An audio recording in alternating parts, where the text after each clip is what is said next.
Scenes may not be suitable for very young audiences. Parental guidance is recommended. Ang programang ito ay naglalabas ng sensitibong eksena at impormasyon. Striktong patnubay at gabay ng magulang ang kailangan.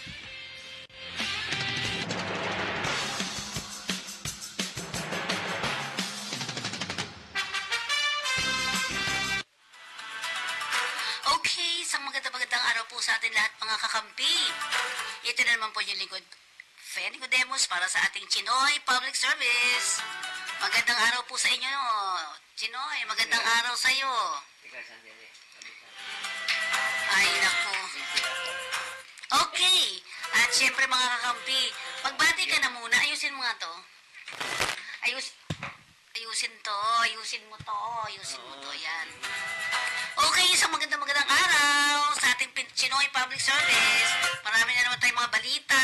Tulungan mo. Okay na. Ayusin mo. Okay, dito sa ating Chinoy Public Service, marami tayong matututunan. Oo. Makukulit kasi makulit tong kasama Oo natin. nga. Okay. Oo, napaaga tayo. Baba mo konti. Medyo napaaga na konti kasi aalis po ang ating kasama na naman ulit. Oo. Yun, Arby, nawala. Okay, ayun, ako ang nawala. Yun, okay. Sige. Ano ba mga natin ngayon? Ano mga gagawin natin? Ano ba mga hello. Magandang tanghali sa ating subaybay, Luzon, Visayas, Mindanao. Bago lahat, batiin natin ang ating yung mabait ng kaibigan, si Jonas Chan. Happy birthday. Pinsan namin. Pinsan nyo. Bago lahat, meron tayong coverage. May NBI, may DOJ, may Supreme Court. Hintayin natin kung kaya natin. AFP, yung blood donation. Okay. Unahin natin muna ang blood donation dyan sa Army. Meron ba? Mamaya pa. Ano pwede natin ipalabas? DOJ na lang. Sige. Ipalabas natin yung DOJ na nakuha ng ating partner dito. Okay. So, ano bang meron dito sa DOJ? Ikwento mo nga muna. Yung at the time ng open forum regarding kay Alice Go, kay Kibuloy, yung open forum lang yan. Lahat mga media pumunta. Ito ay sa Department of Justice. Tingnan natin.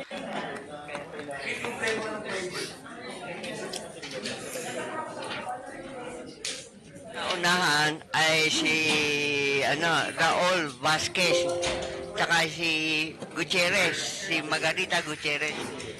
Siya mag-anonsum sa next week. Hindi, okay.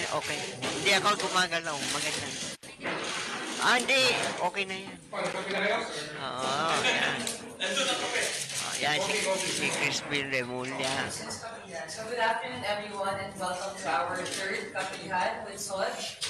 Today we have may bonus tayo, hindi lamang si Soj ang nandito rin ang mag-meeting user Raul Vasquez to answer your questions. So, start with the meeting. We'll begin with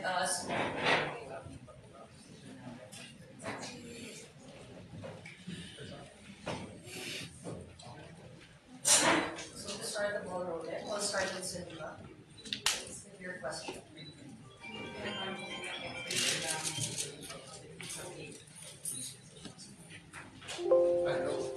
Hi, sir. Magandang hapon po. Sir, may update na po ba tayo sa ating qualified human trafficking complaint laban po kay Mayor Alice po? I think it's still under process here. Dito pa rin sa DOJ. Submitted na pala for resolution. It's submitted for resolution. So, the resolution will come out anytime next week. Or maybe this week. Which of course will be filed with the RTC after.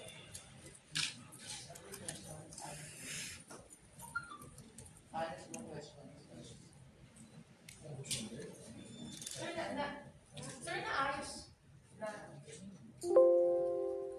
Sa ombudsman will file it with the RTC. It will be filed with the ombudsman when it comes to Mayor Alice Go because this was done when she was mayor of Pampanga. Sir,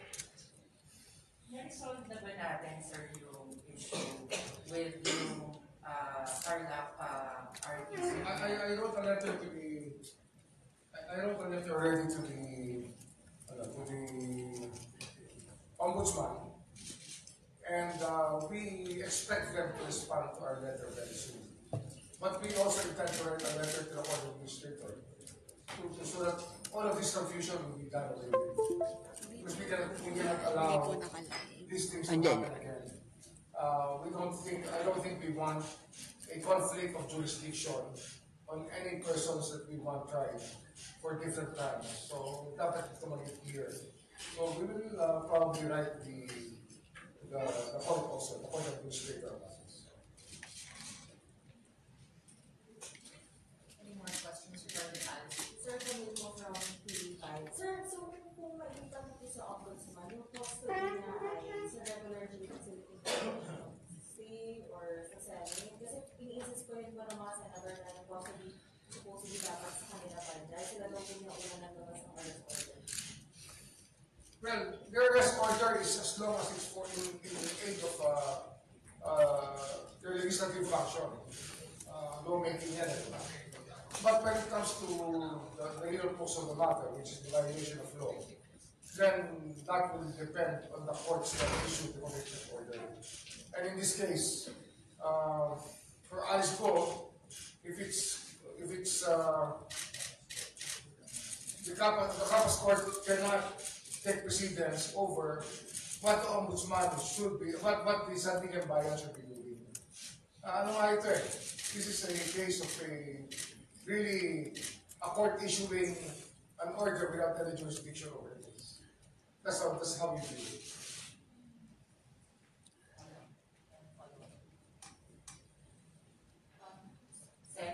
Still on Alice po. Balikan lang natin, sir, yung qualified human trafficking complaint niya.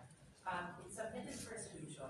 Naayos na ba natin, o ano po yung naging pasya po ng ating prosecutors dun sa mga motion ng kaso po yung unang motion is to reopen the investigation and admit yung kanyang counter-affidavit na pinanotaryo nga na dun sa Attorney Elmer Galicia. Isa pa daw po, nag-file nung Biyernes na i-admit ulit yung kanyang counter-affidavit pero malunong pa daw sa harap ng mga pinatawag. Well, we do not want any dilatory tactics to be employed here. We just want the cases to move forward. So whatever incidents were left behind may be dealt with later on, if possible and if necessary. Ganun yun. Kasi if he chose to escape from the clutches of the law and the case was pending already, then it's not our problem. It's going to be her problem. That's the risk she has to take by trying to evade the law. So, sir, just to confirm, dahil po sa written resolution na hindi na po pinagigyan yung mga motion na yun ng common answer. Pero sabi ko nga, this will be resolved if necessary later on. But what is important is it's submitted for resolution already, and the panel will have to act on this matter with haste, with extreme haste, because time is moving, and we cannot afford to be waiting for dilatory tactics to be employed to us again. Like an escape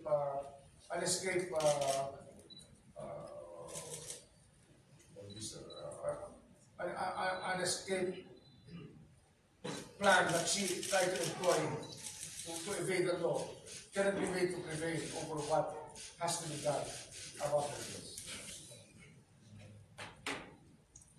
Before we proceed to the next question, we'd like to acknowledge the presence of Acting DG Richard Correon. Sir, we'd like to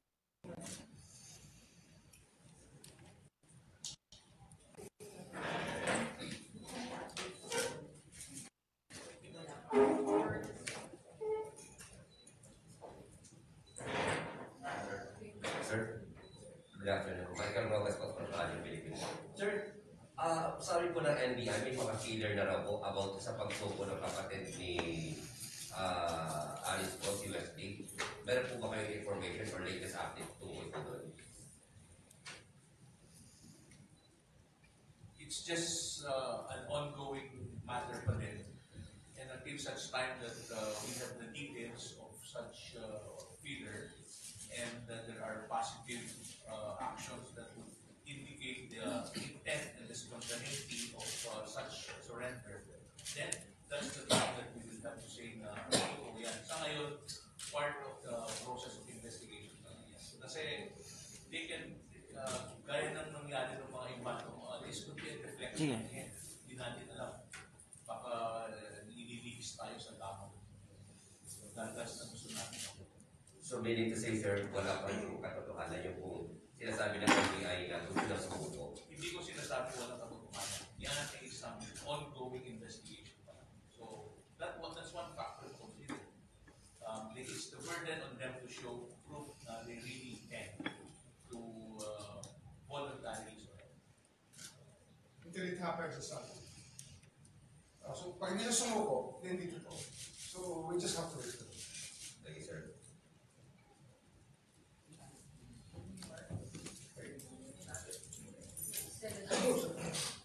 Sir, with Alice Guo, maliban po dun sa jurisdictional issue na dapat sa office ng Pinay, meron pa po ba concerns ang mga prosecutor or agaw-agaw po ba ngayon that she would have been detained in a place where apparently she exercised influence with a number of assets and dun sa area na yun. Not in that area, actual, but dun sa general. So, talaga? Yes, sir. Yes, sir. Actually, that's the first thing that came to my mind. That's why we studied the case thoroughly. And we saw that there was probably an oversight on the part of the Ombudsman's office. It's really, it's very, it's commonsensical to think that she would be more influential in her sphere, in that area, which is within her sphere of influence, because she's the mayor of a town in the province where she's being taken as a detainee. Kaya may discomfort agad ako sa simula pa lang ako tuloy sa bagay. And to be fair to everybody, actually, kung meron talagang dapat i-detain kay Alice Guo, it should be the Bureau of Immigration. Kasi, ano yan an immigration case takes precedence over everything. Kung tutusin natin, an immigration case should take precedence over everything. In fact, non-bailable ang immigration case. Walang bail yan. Basta ganyan ang kaso. Walang bail yan. Kaya nga, ang tingin ko, when everything clears, when everything clears up already, it will have to be with immigration. And immigration will just have to seek our permission to bring her to court every time. Kasi dapat yan, huwag natin kayaan na palabuin nila yung tubig. Malinaw na malinaw yan na immigration case tayo hinahawakan nila. And that's very, very important. May privacy ang immigration case over all others when it comes to Alice Guo. Anong immigration case rin na? Yung fake passport na. Fake passport, her being an alien actually, trying to become or trying to pass herself off as a Filipino. I think that's a very major violation of law within our country. It's really an immigration matter. Of course, the criminal aspect would be there, that some people in the BFA were in cahoots with the syndicate that issued her passport. BFA rin involved dito tsaka immigration. Dalawa yan. Pero yung BFA naman, when the issuance of the passport is involved, it's a DFA matter. Kasi sila naman ang pwede mag-issue ng passport to consular office ng Department of Foreign Affairs. So this is a deportation case. Possible deportation case. Possible deportation case, but considering that she's an illegal alien, pagka malinaw lang lahat, she should be with immigration. Para malinaw lang. Sir. Kasi yun na sir, ito. Sa condition lang ng those condition ng pamangkansin. I don't think he's relevant to this discussion now. Second, in the United States, the local authorities there are pursuing the case of, I think, I'm not sure about the first name, it's Linda Sun, I think, mid-level official that apparently has clear links with the Chinese government and managed to insinuate herself in the local government authorities to undermine the interest ng Taiwan. So parang may programa po ata talaga itong some other government to infiltrate yung promote their interests. Has that concern, sir, been at the back of the mind of this government? Kaya nga, simula pa lang, sinasabi ko na talaga sa mga discussions namin na may national security implication talaga itong mga problema ng fake passports and mga aliens who get hold of Philippine identity documents. Kasi nga, this is very possible na may espionage angle. But we cannot conclude anything right now unless we conduct a full-blown investigation into the matter. Of course, it's not to say that the NICA or the National Security Advisor are not moving at this case right now. I'm sure they're conducting their own investigation. Kaya, very possible yan. Very possible. Sir, one last is a speculative question lang. Dun sa not allowing Alice Go's lawyer to file their counter-affidavit or yung motion nila to reopen the case, ano ba sir yung likelihood that when the case, if the case do reach the courts, if the panel does decide to elevate it, what would be the likelihood kung nangyayari po ba na binabalik ng court yun sa fiscal to investigate? The court will take judicial notice. The court will take judicial notice of the fact that she tried to evade the process of the law. Hindi naman, ang korte naman, hindi naman bingiyan. Hindi naman bingiyan, hindi naman yung bulag. Nakita na naman talaga nila na kung paano hinabol si Alice Go at kung paano siya umiwas na managot sa kanyang mga panalibutan, di ba? Kaya, ang tingin ko naman, hindi naman babaliwalain ng korte yung mga nangyaring yan. Kapit nahirapan niya tayo na makuha siya at para managot sa kanyang mga pagkakasala sa batas. Kanyang pagkukulang sa batas. Sir, doon po sa ilalabas na resolution sa kaso yun ng trafficking, mapakasama ba or lalawit po ba doon yung pangalan ng mayor ng Suwan, Pangasinan? I have no idea. Honestly, I have no idea.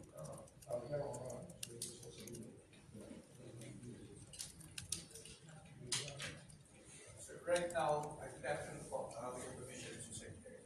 Right now, we cannot disclose yet who will be included and who will not be included. The only thing that we can assure you is that within the week, the resolution will be out already. And all questions pertaining to the motions that were filed, and those will be indicted, will be dedicated to the resolution that will be issued by the bank. Pero sir, kasama po ba siya sa pinag-submit na mga, or nasabina? Sa pagkakaalam ko, hindi. Dito, sa ngayon, dito sa kaso ng video, hindi siya kasama. Okay, thank you sir. Before we proceed to the next question, I'd like to also acknowledge the presence of Yusek Dress in address. Sir, would you like to join this comment? Okay, Senator Alice po. Meron po bang update sa investigation kung paano naka-alis po si Alice po naman sa and identify na po sino yung dapat na account? May update po ba sa investigation kung paano po naka-alis si Alice po ng bansa and involved po ba talaga yung immigration? Identify na po sino yung dapat na account? We're still trying to have the Bureau of Immigration look at all the flight records. And of course, the Coast Guard will have to reveal also if what vessels went out in that direction on that day.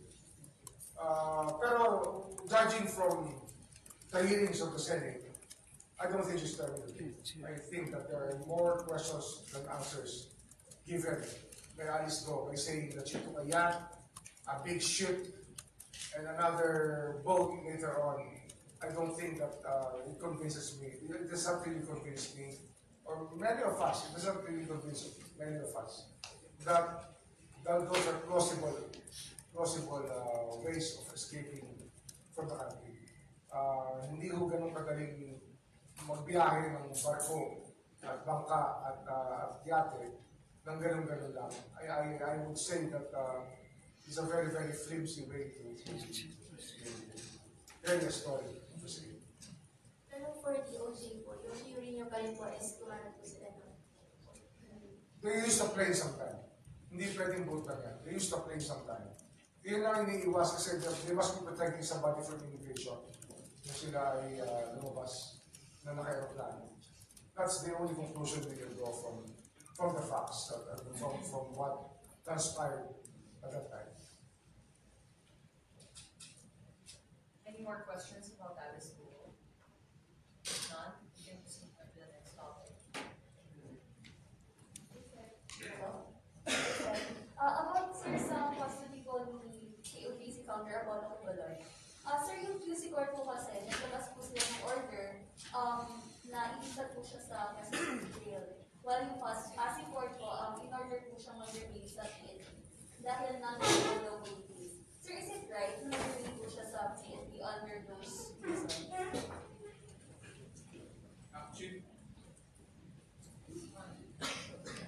Actually, ang rule dyan is that the order, the commitment order that led to the custody would have to be honored. And the warrant of arrest that was issued by the court would have to be followed. So kung alin man doon sa korte niyan ang ginamit, yan ay isang bagay na pag-isipan. Ang komplikasyon lang dito, base sa records, yung Quezon City Court ang unang nag-issue ng warrant at saka yun ang naging basihan ng commitment order. So, yung conflict na to, dapat ipaklarify sa korte kasi parehas na RTC.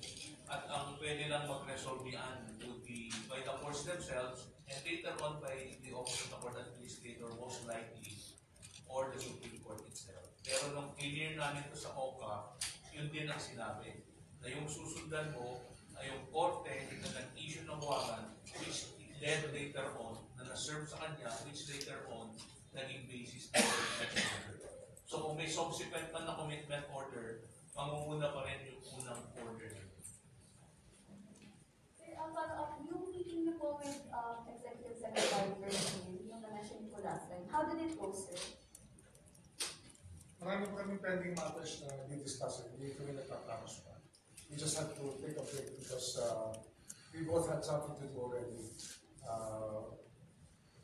Pero okay naman. It was a very good meeting. But of course, it doesn't finish all the discussions that have to be undertaken, given the scope of concerns that there are in the Department of Justice. How about, sir, specifically on the issue of Tubuloy's possible extradition? Were there any issues raised about that? Actually, we're not yet there. Hindi pa namin nag-discuss yun. Basta as far as we're concerned, he has to face the music here.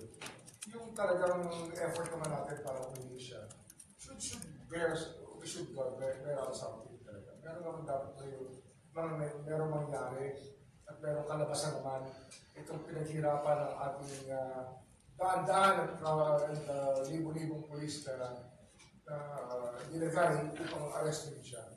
Kaya it's just right that we try him here in the Philippines first.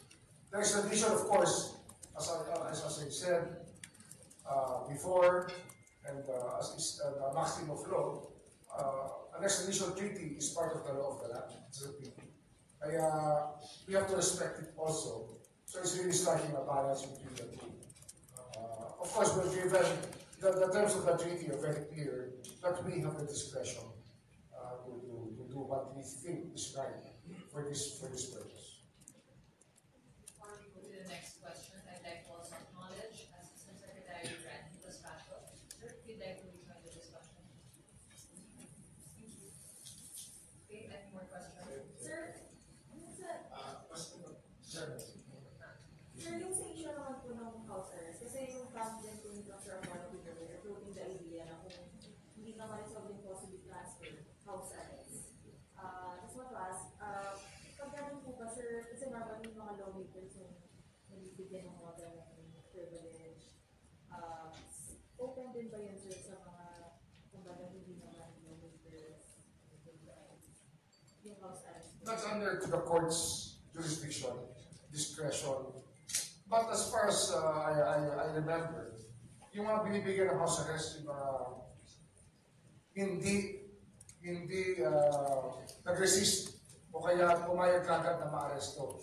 Yung mga nanago at nagpahirap sa gobyerno, madalang tayo bigyan ng house arrest ng mga tao ganito. Kaya ito, talaga nasa korte yan.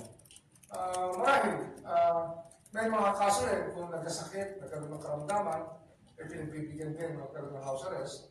But this is really something that we're not ready to discuss because it is within the court's ambit. Hindi tayo ang dapat sumagot sa bagay na ito. Sir, what about yung pagtatakot ng mukha sa kanya? Yung pinag-daw siya ng PNP and siya, parang may difference daw kasi sa pagtrato ng mga suspect, kumbaga din sa mga ordinary. Exactly what they said. Hindi dapat gano'n na nangyayari. Sinabi na namin dati yun. Dapat yan, fair is fair. Nilagay mo nga sa wanted poster, hindi mo ilalagay sa hindi mo naman ilalabas na talagang nahuli mo, ipapakita yung mukha. Dapat pinakita yung mukha. So people will believe na nahuli mo talaga. Baka mamaya, kung anong katawan lang nilagay ito, tinakpan, tapos sasabihin mo, hindi yung nahuli. Fair is fair. Dapat makita ng tao, masatisfy ang tao. Siya talaga yung under custody.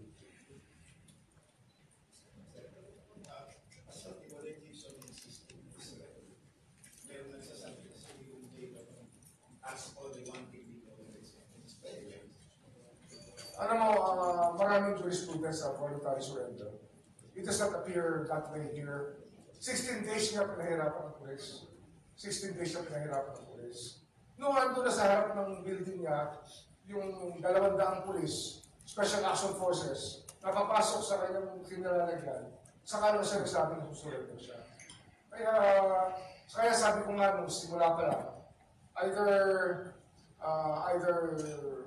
he was going to get caught, kaya siya sumuko, o talagang well, he was about to be arrested, but he decided to surrender kasi he was about to be arrested. Kaya yung spontaneity ng kanyang action ay wala doon. So far, that's how I look at it. Siyempre, that's the prosecution's point of view.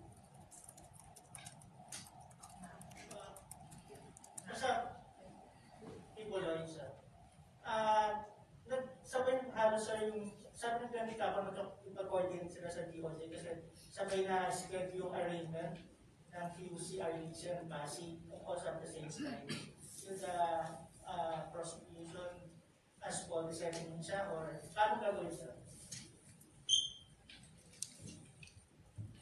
Okay, actually dapat yung coordination niya should have been made by the courts themselves, no? Kasi nagkakaroon na nagkasabay.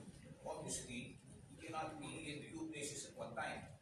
So the suggestion here is that the courts should be able to agree kung saan muna dadalhin, no? Kung saan muna dadalhin para i-arraign, no? And then if it's possible, ayaw pang ihabol dun sa court sa Pasig, then ihahabol. The difficulty here is because the Quezon City Court is asking that he be detained in Quezon City. But that usually happens, that is correct, that is the only case that we are facing. And there are several cases in different jurisdictions, usually the request in prosecutor that we be allowed to have the accused in a facility, let's say for example, in Camp Crame, when they can ensure his attendance in all of these jurisdictions. So we are beginning discussions with our prosecutors to suggest that, recommend that to the court, para hindi naman mahirapan kasi it will be more difficult for PJFT Quezon City to be transferring him to Pasig every time there is a court hearing.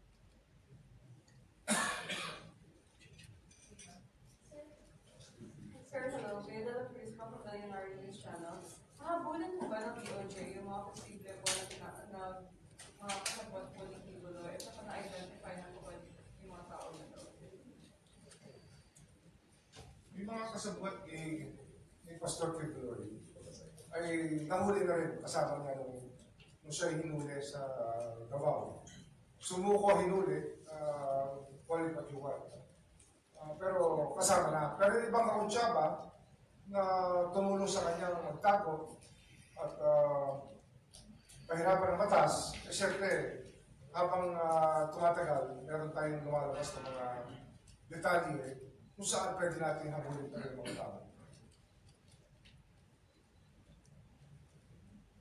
Any more questions regarding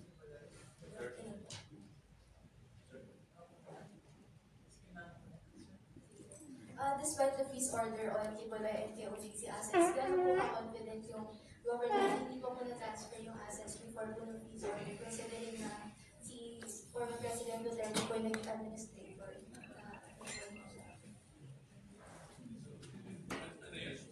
Despite the freeze order po na issue ng Court of Appeals, gano'n ka-confident po yung government na hindi na-transfer yung assets ng KOJC and Kibuloy to other accounts considering na si former President Duterte po yung naging administrator. Yung freeze order ng Court of Appeals ay dapat sundin kahit sino man ang may hawak ng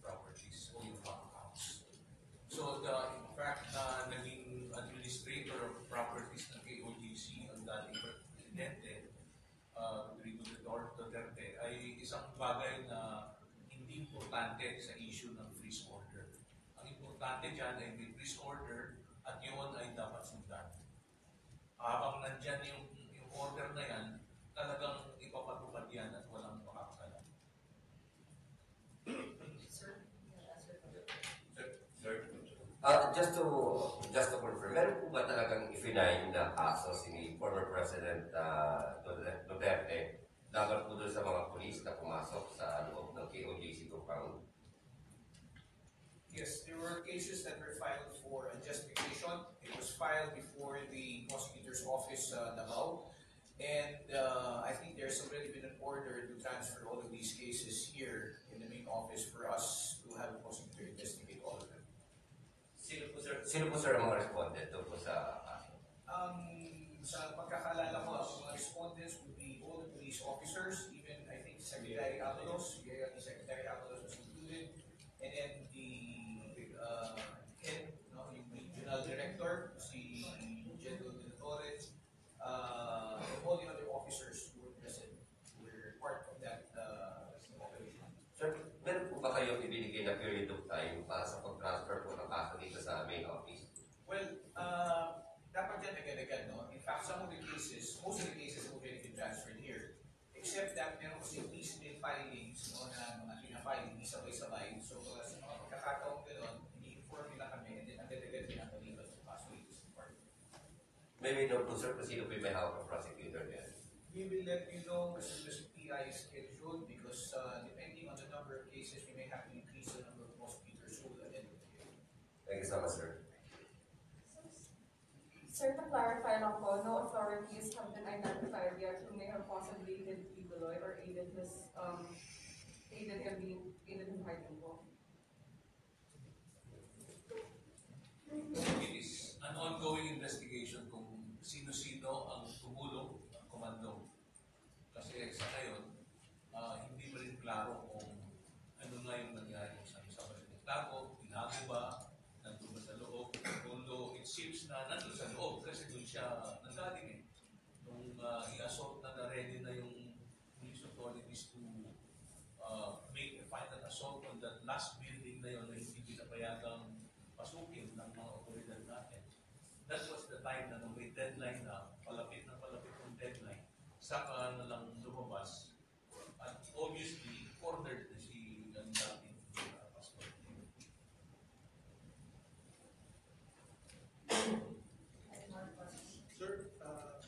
Sir, medyo tangential yung tanong ko, pero baka gusto nyo sagutin, sir. Sir, in the parlance of this generation, Mr. Kibuloy daw, according to his reporters, has been the victim of being a dog show, meaning he's being preyed upon in social media by particularly itong mga private companies that's trying to get media mileage out of his problems. Tapos one of his supporters, I think, Jason has threatened even a boycott of these companies. Can you comment on dito, sir? I mean, it's not supposed to be legal. Ang crime charge is sexual abuse and qualified trafficking. So these are clear violations of law. So I don't think there's a conspiracy of sorts among people to make him a victim or to victimize him. Lahat naman tayo dito, alam natin ang dangers and the evil behind sexual abuse. Alam na natin yan eh. We all know how bad it is. Kaya let's not glorify anybody for that matter.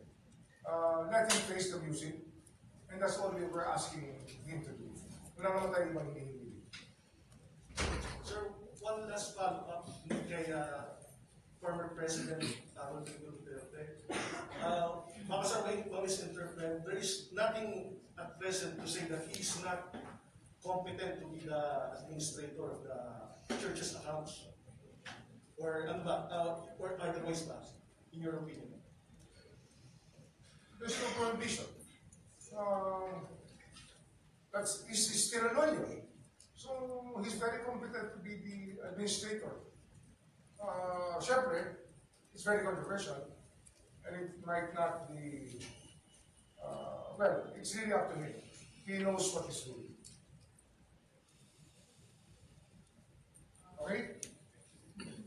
Thank you. Sige. Other topic, reaction of the DOJ on the surrender of former Iloilo Mayor General Leo. Well, it's lessons are coming. May filing of certificates of candidacy in October next month. It's very timely for him to come back and relaunch his political career. So practically that's how I look at it. And of course, lumamig na siguro yung hangin sa paligid niya. Kasi kaya siya umalis, and he was granted political asylum. Okay. Okay, yun, iba't ibang opinion, ano, di ba? Oo nga.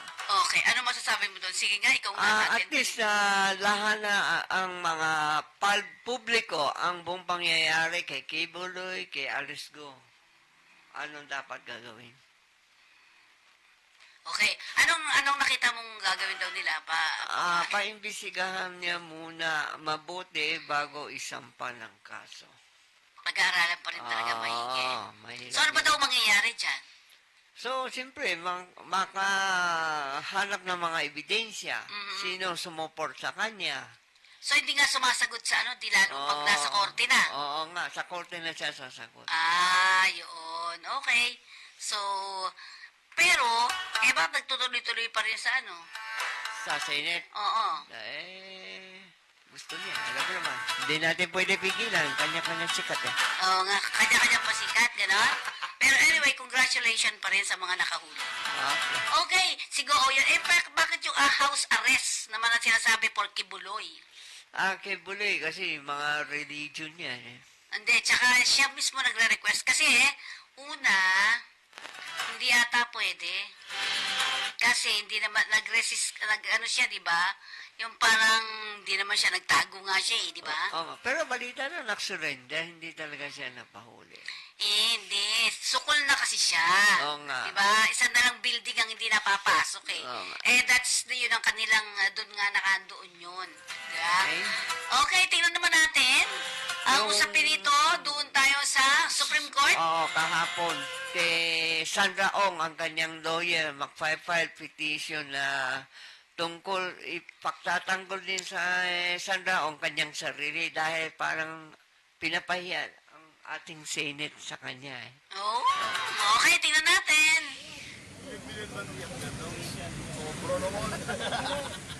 Ganda ng case mo okay?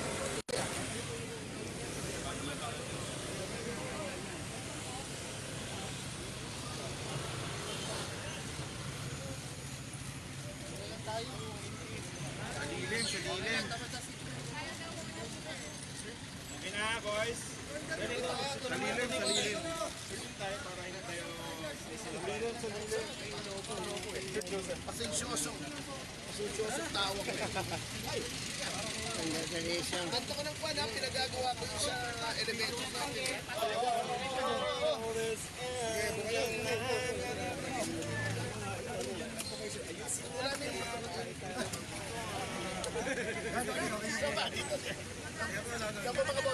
Dito ka, boss.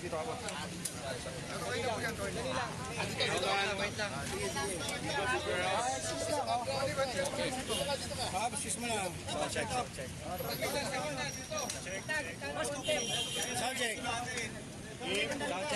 Sound check. 1, 2, 3, 4, 5. Yung mga mic. Attorney, dito po. Dito daw po. Malabas yung mantika ako Attorney, dito daw po. Dito daw po kayo. Dito po. Okay. Salamat po. Roll. Sir, essentially, Hindi pangyayari yan Ito yung nag-file, no? Nag-file yung attorney ni Sandra Ong. May kapangyarihan ng legislatura na magsagawa ng investigasyon in aid of legislation. Ngunit para po sa amin, ito nga po, nag-attach kami ng mga video rito para makita po ng mga maestrado natin, ang taas-taas ng hukuman, ay may mga bagay na po na sa aming palagay ay lumalabag na po sa constitutional rights ng aming kliyenteng si Ms. Cassandra Leong. Yun lamang po ang aming pinipigil. Lalong-lalo na po yung invocation po namin ng right to remain silent at the right against self-incrimination, hinihiling lang po namin na kilalanin po ng bawat kamara. So yung prohibition, paano yun in an operational sense? Halimbawa, may hearing tayo, di ba? Tapos paano mo magagamit yung whatever you can get from the Supreme Court? Pwede siyang mag-invoke ng right against self-incrimination. Hindi, ang amin po kasi, sinight po namin dito without going into the details kasi magiging subjudice na po to. Nakakahiya naman sa ating Korte Suprema. Ang amin lang po, in our humble opinion, ay pagka nag-invoke ka ng right to remain silent, ay hindi ka na dapat tinatanong at hindi ka na dapat pinipilit magsalita. Yun lamang po. Kami po ay dadalo out of respect to both chambers of Congress. Kami po ay pupunta roon, ngunit i-invoke po namin yung right to remain silent at nagbigay po kami ng mga rulings ng mga previous cases na sinasabing kahit po sa lehislatura, kahit administrative, kahit civil case, there is a right to remain silent and a right against self-incrimination. Hindi lamang po kasong kriminal. So when you said before na si Cassandra's more willing to be just mag-jail na lang siya instead of going to either house, either isang court ang sinasabi natin. Isang court siya gusto isang jail niya gusto. Kung ano pong gagawin, kasi sapagkat po, ang hindi na po nakakaya ni Ms. Cassandra Leong ay kapag siya ay kanyang ini-invoke yung kanyang right to remain silent or right against self-incrimination. Nakita nyo naman po, publicly broadcast naman yung mga proceedings lalong-lalo na po sa House, sinisigawan siya, kinukutya siya, she's being ridiculed, ini-intimidate, tinethreaten, may mga very insulting words na sinasabi po sa kanya. Kanya naman po mismo ang mga saksi nito. Yun lamang po ang nais namin pigilin, that once the right to remain silent is invoked, no further questionings should be made. Igalang na po yun. Ngayon, yung kapangyarihan po ng lehislatura, kung siya po ay gustong i-contempt, kinikilala naman po namin yun. Ngunit, at sinasabi din po namin na naaayon sa batas, dapat po ang isang tao na gumagamit ng mga karapatan niya sa ilalim ng saligang batas ay hindi pinaparusahan. Sabi niya, mas gusto niya makulong na lang. Isang kulong yun. Kahit saan na nga po, sabi nga niya, kahit sa Women's Correctional, kaysa naman sapagkat nagdi-deteriorate po yung kanyang mental health. Kaya nakikiusap nga po kami, sinabi namin, we are appealing to the better part of our legislators. Nakita niyo naman po yung nangyari nung nag-breakdown po siya. Huwag mo sana nating mamaliitin yung mental health sapagkat kung magugunita po natin, may isa na pong nagpakamatay dahil na-humiliate sa legislative hearing si General Angie Reyes. Ayun po, general pa. Nag-training pa yun sa PMA. Battle-hardened, isang sundalo, naapektuhan ng kanyang mental health at nagpakamatay. Ano pa kaya yung isang 24-year-old na ngayon lang nakaranas ng ganitong trato? Sir, reaction na lang, kahapon nag-file na po ng qualified human capital complaint against Cassandra of taong hindi pa po namin nakikita yung demanda, but with more reason na may right against self-incrimination sapagkat kung ano pong maaring sabihin nyo sa isang legislative hearing, ginagamit po yun yun lamang aking kaso. Nakaka-absuelto lang po ng aking kliyente, si former First Gentleman Jose Miguel Arroyo.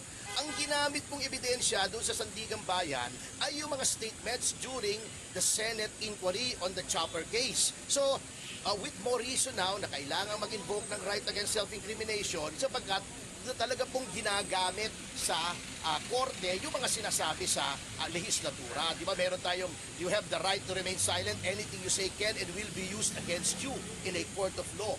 Yan po is also true with respect to these legislative inquiries, supposedly in aid of legislation, pero para sa amin ay lumalampas na po roon. Bakit sir? Paano agree? I'm sorry? Paano lumalampas? Kasi po, ang gusto nang mangyari nitong ating mga mambabatas ay maging investigador sila maging NBI sila o maging piskalya sila o maging pulis sila. Ang iniimbestigahan na po nila, guilt or innocence or participation in a crime.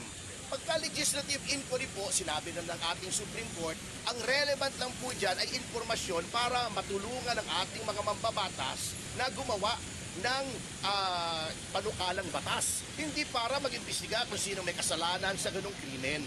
Yan po ay, with all due respect to our lawmakers, pagmamalabis na po ng kapangyarihan ng lehislatura. Status na sa hospital po ba siya binalik po?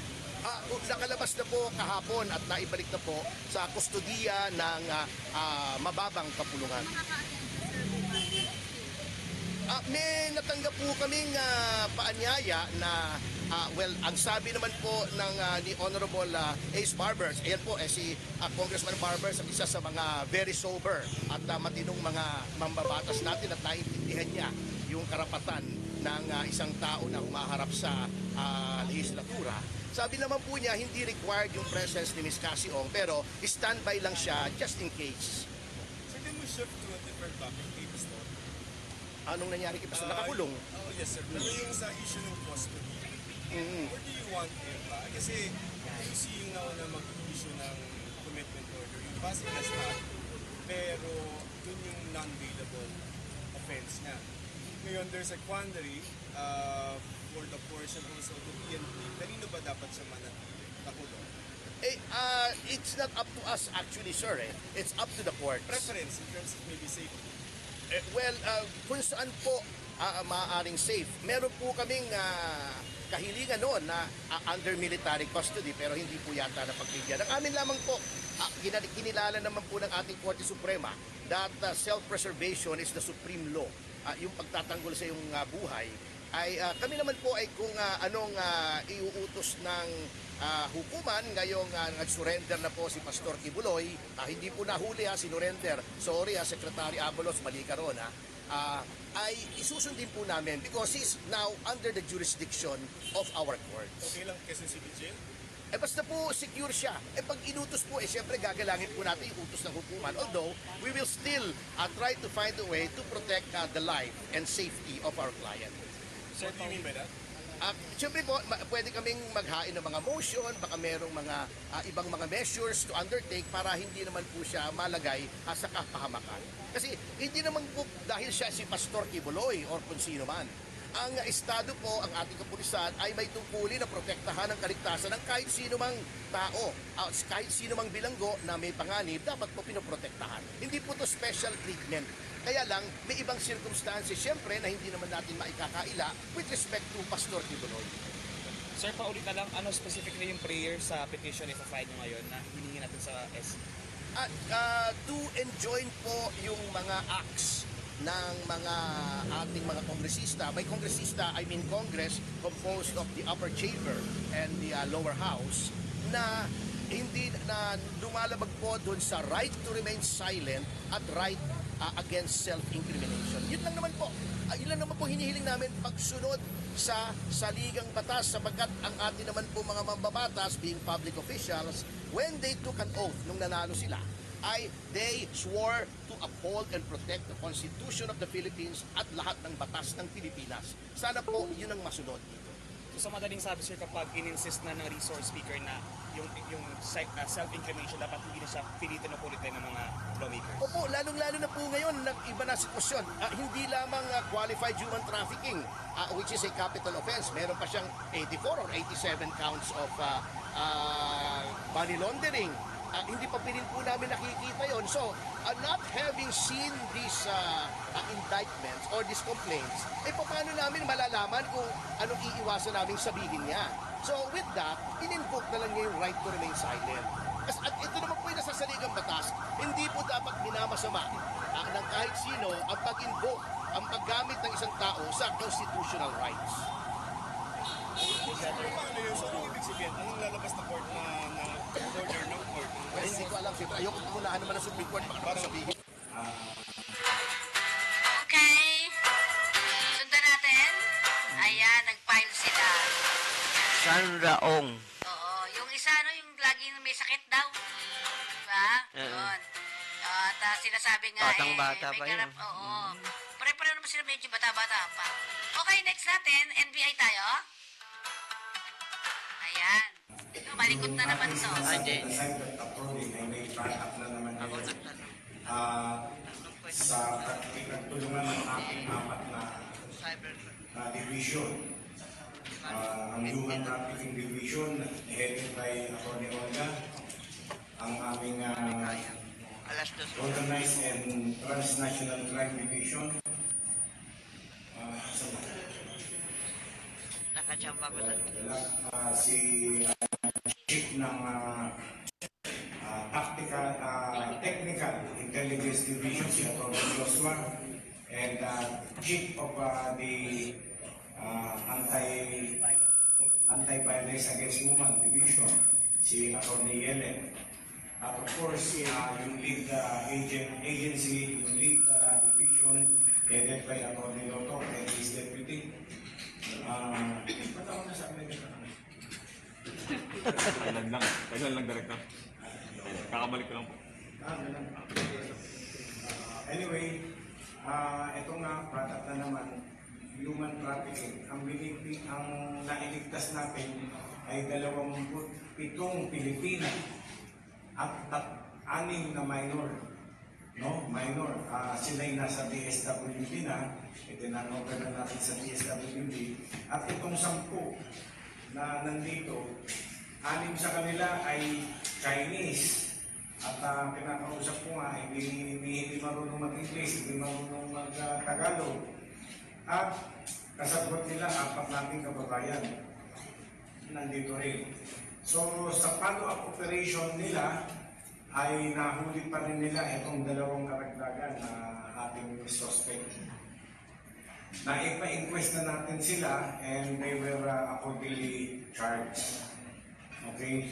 So, nagpapasalamat ako ay commending my officers, na agents, na sa kanilang magandang trabaho sa pagtulungan nila ng 4 na division namin. So, para sa details pa ng operation, ibibigay ko sa inyo si Atty. Loto.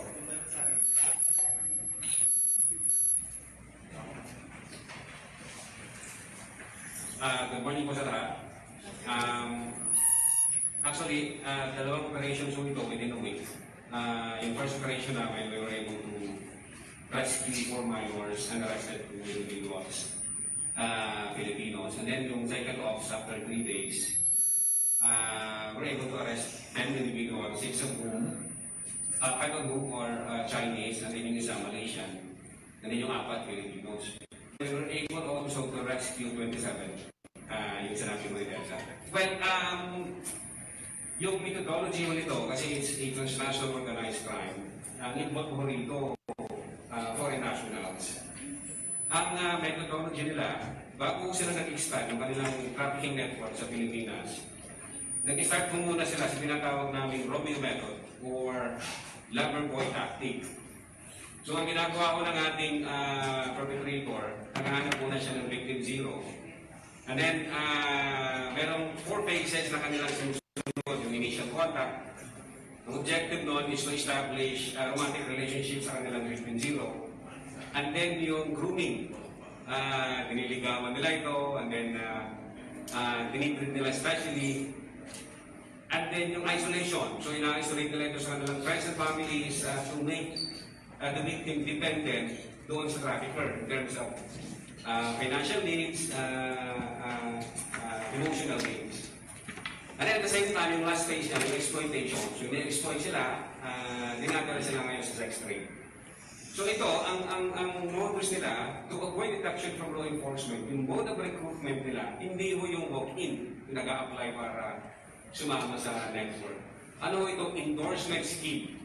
So yung unang victim, naghahanap siya ng kakilala niya, and then i-employ nila yung the usual method. And then yung next victim, ganun din ang gagawin, and so on and so forth. So pag hindi ka kilala, hindi ka pwedeng sumali sa kanilang network. So kinakailangan ng endorsement para makasama ka doon sa operations nila. Malaki siya in the sense na ang ginagamit ko nitong platform, usually Telegram. Yung Telegram masyadong problemado tayo dyan. Kasi unregulated platform yan, at the same time, uncooperative yan sa law enforcement. As a matter of fact, kung naalala nyo 2 weeks ago, nahuli mismo yung CEO ng Telegram, si Pavel Guru. Diba na sa Paris, dahil yung platform niya ginagamit sa child exploitation material and then yung drug trafficking. And then after a week, yung South Korea nagreklamo din sa Telegram kasi parehas na modus. Yung platform niya ginagamit sa child exploitation material and then yung drug trafficking again. Dito, naramdaman po natin yung ginagawa ng Telegram. Yung mga minors po natin ino-offer through Telegram at binibenta ko sa online. Nung nakita ho namin yan, nag-launch na ho kami ng rescue operation. Napakataw po namin na yung area of operation nila ay sa Pasay City, sa shore residences.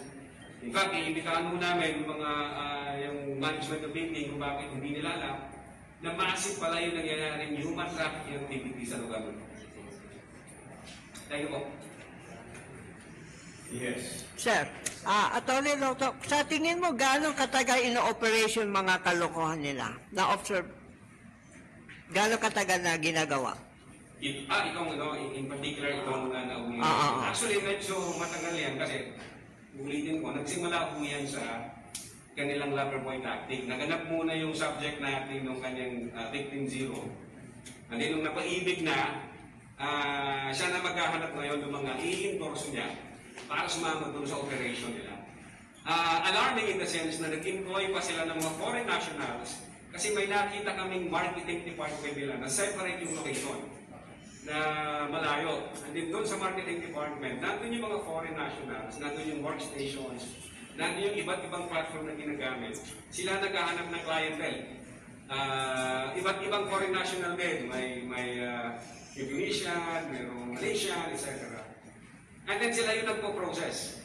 So pag na-process nila, sila nagsasabi kung saan pupunta yung kliyente, and then ina-arrange nila ngayon doon sa area of operations nila. So medyo matagal na operation yan kasi expanded na ho sila ngayon at massive yung kanilang activity. Thank you. Sir, yung mga sex toys, pakipaliwanag. Yeah, again, doon ho sa marketing department, nung nagkanta kami ng hot pursuit operation based on personal knowledge on facts and circumstances nung heinous crime being committed, nakita ho namin ito, tumambad siya, pagbukas namin ng pintuan, nandun lang sa likod ng kanilang workstations. Naka-arrange sila sa iba't ibang racks. And nung tinanong namin, at nagtanda kami ng investigation, kasama ito sa binibenta nila. So, clearly ka, at nag-avail ka ng services, kumuha ka ng babae, mag-o-offer din sila ng ganitong mga items. Gusto ba ito? Payag, sorry sa baka hindi pwede sabihin namin sa dito. Itong mga items ko ino-offer din doon during marketing nila activity. Sir, kasama po yun yung sa mga damit, lahat po yan, and even I think that's the condom. So, lahat po yan binibenta nila, hindi po ginagamit. So, well, all of these items could be ordered during the reservation of the usually kasi kung makakilin natin nila sa fetishes para mag-tease yung mga pleasures nila, they could order for some costumes, they could order for some candy, yung mga sexual enhancement, yan po yung mga products na natin na confiscate natin. So kasama po yan sa servisyo, at the same time, binibigyan po sila ng extra yan po, mga sexual materials para sa customer. Nag-aabay ng services. Sir, kung sa mga client ng foreigners, meron din po ba mga Pinoy clients? Ito po operation na ito exclusive po para sa Chinese nationals. Kung makikita po natin, we will be presenting a telegram account later. Nakalagay po doon Chinese language po, so hindi po rin kumakas ng Filipino unless there is a Filipino can speak Chinese. Clarify ko lang, Chief. Bale, yung victims, binabahay din sila dun sa facility na yon? Or kinukuha sila kung saan man, dadalhin sa lugar ng customer? Paano po ba? Both yung kanilang transactions. Meron mga in-house, nandun na sa isang room, magkakasama sila. Meron din sa labas, tinatawagan lang din pupunta sila sa location. So, na-identify naman namin kung sino yung local na nag-employ sa kanila. In fact, yung pangalan nito yung ginagamit in terms of registration dun sa mga units yung target location natin. So ito pong iniharap niyo sa amin, sir. Itong mga nahuli, lahat po ito sa show residences niyo nahuli? In-house po yan, ma'am. Yan. Opo. Sa show residences. Konektado ba ito dun sa dati yung trabaho, yung mga Russians, o totally iba? Yeah, actually, tinitingnan namin yung link ni-establish namin. Kasi yung dating operations namin, ganito rin yung methodology. Maraming involved na foreign nationals. In fact, may mga victims din na foreign nationals themselves. So, naghahanap kami ng link, ongoing aming forensic analysis. And then, pag nakita namin yun, mag-i-issue ang director na karambatan statement para. Sir, you've mentioned there are minors po. How young yung mga sinasabing minors? Yeah, may 13, 14, 15, may 16. Mga Filipinos po yun. Yes, ma'am, Filipinos. Sir, yung mga Chinese, naka-report ba tayo sa Bureau of Immigration at least maka-blacklisted? At may piyansa ba yun? Yeah, as a matter of protocol, yun ang ginagawa namin lagi. May foreign involved, foreign national na involved. Nag-coordinate kami sa BIOD sa immigration for processing ng kanilang mga documents. Pero mga Pilipino, pwede magpiyansa, hindi din pwede. Non-available? Depende ko sa kaso. Itong kaso pinalaw natin is qualified trafficking person which is non-available also. Thank you. Sir, confirm pa lang po, after ng follow-up operation, may dalawa pa pong na-aresto. Mga Pinoy po ito? Isang Chinese, isang pong Malaysian.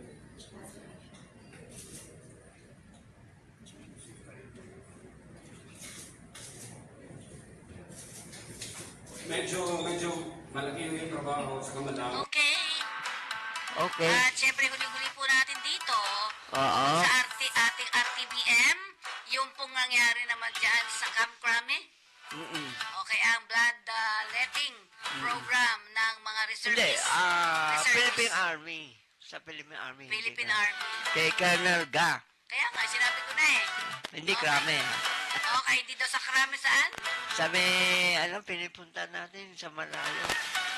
Sa NCRCDG. Army nga. Oh, NCRCDG, malayo. Eto po, parati silang nagaganyan, no? Oo nga. Diba?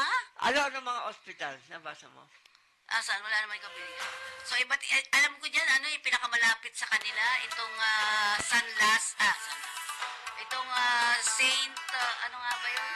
Pinakasikat? St. Luke? St. Luke's, ang isa dyan, alam ko, Mga ospital, nandiyan, mga detalye. Ayan. Yan ang pandalalit nato nila. At that time, wala ako. Okay. Ito yung mga pictures. Pakita mo lahat. Ayan. Hindi mo na ba sa mga... Wala. Okay. Ito naman siguro nagpapalista, para, ayan po. Nasa? Nasa na capital region. Okay, sige, diretsuhin mo, be.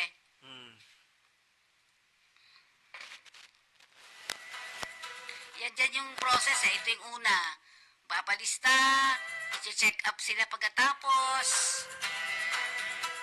Ayan. Check up, di ba? So, ang dami ilan bang libo ang mga reservists natin? Marami na din, Ulit-ulit ka lang, be? Hindi, marami yan. Iba-iba yan. Sige, dire-diretso mo lang.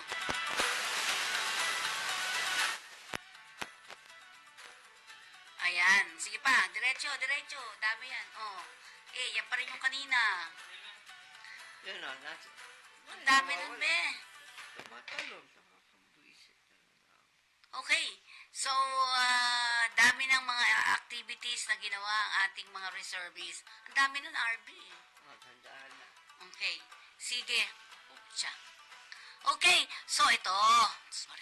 Ang closing ceremony of Advanced ROTC Academic-Based Training ay Batch 2, 2024, the National Capital Region, Regional Community Defense Group under the leadership of Colonel Ferdinand Ray Ga, MNSAR for PA conducted the closing ceremony of the Advanced ROTC Academic. The closing comments, ito kailan? Saan to? Sa may ACRCD. Ito katatapos lang nun. Hindi naman ito yung regarding dun sa So, ito. Tingnan natin itong mga hospitals. Okay. Rizal Medical Center. Ayan. Victor R. Potenciano Medical Center. St. Luke's, sabi ko na St. Luke's Medical Center. ACE Medical Center, Philippine Red Cross, Piluna Medical Center, and Jose Reyes Memorial Hospital. Ayan yung mga nag-participate dyan. At siguradong yung mga hospitals na yon ang makakakuha, no? Diba? Yan. Unang-unang dati nga St. Luke's noon eh. Oo. Ngayon pati Red Cross kasama na. Oo. At iba pang mga hospitals. So, congratulations, ha? Colonel ka, successful. Meron pa susunod. Okay?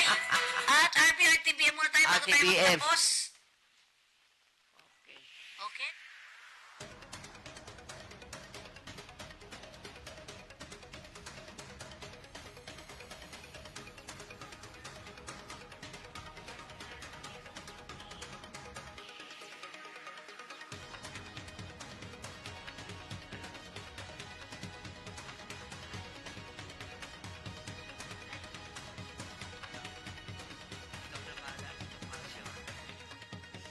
Email. So today, as we open the doors of Bagong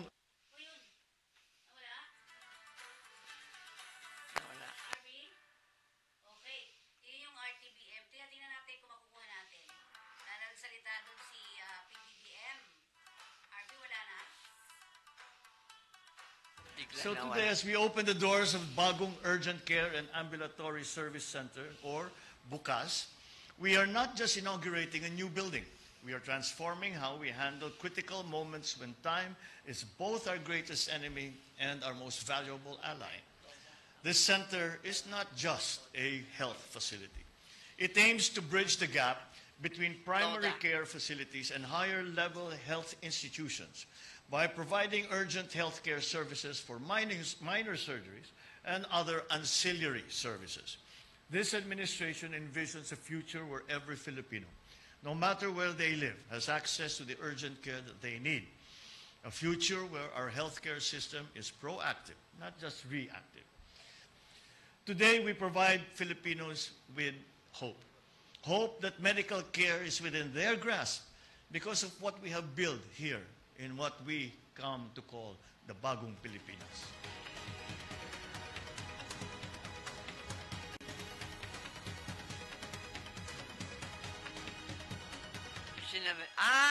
Happy birthday, BBM pala. Today. Hindi si PBBM, yung tatay.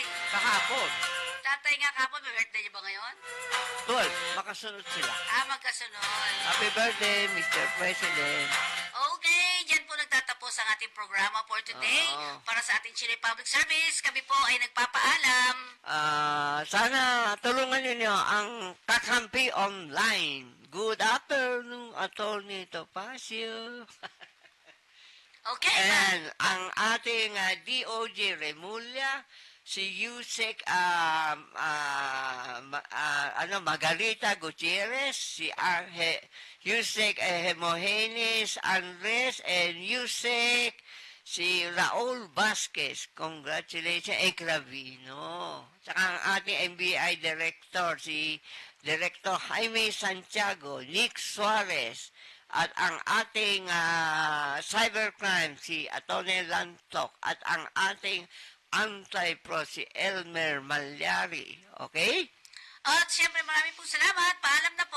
At nakalimutan natin sa DILD, si Benjamin Avaros and Sherwin Villarreal. Thank you. See you on Thursday. Tuesday, may punta lang ako. See you on next Thursday. Okay? Bye-bye. Sa buhay ingatan, droga ay ayawan. Habang nanguhuli ang mga kapulisan ng mga kriminal sa droga, kasabay nating ginagawa ang rehabilitasyon kasama ang pamilya at ang komunidad. Ito po si Bernard Avalos, lalabanan natin ang droga.